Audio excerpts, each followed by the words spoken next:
The skills gap is a problem at the moment, and a big problem, because we're not doing anything to address it or anything that's actually going to have an impact in practical terms.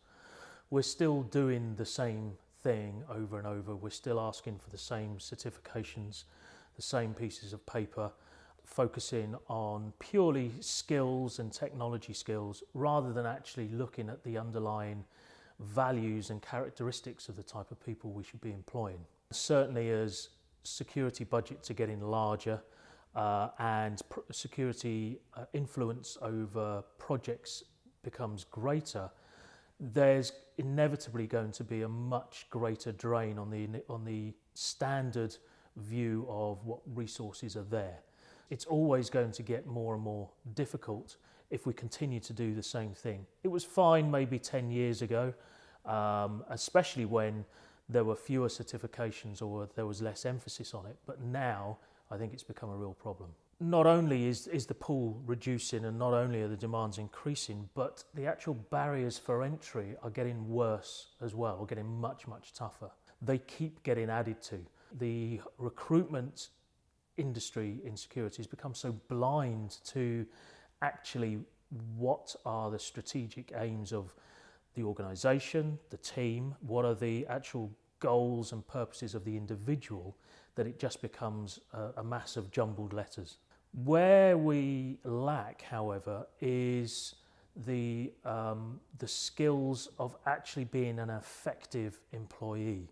So the values of that person, the ability to integrate into a team, the ability to inspire others and themselves, the ability to, or the passion, the acquisition of, the passion for the acquisition of knowledge, for instance.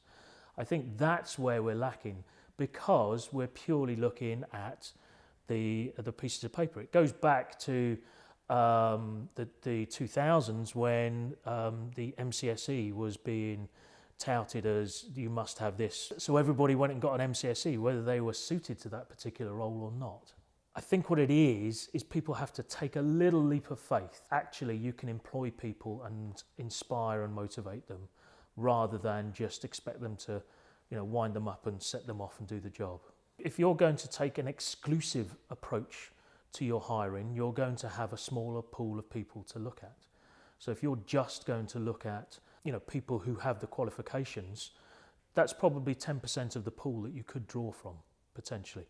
Now, there's nothing wrong with that per se. Sometimes we need to have people who are experienced, who are going to bring new ideas, etc., hit the ground running. But the other roles, they actually can be filled by people who will actually grow into that role over a slightly longer period of time, but will bring far more to it, completely different viewpoints. So I think, by taking that kind of hybrid approach, we can not only address the short-term issue, it will emphasise our ability to be more inclusive. Every time I've taken a chance like this, it's worked.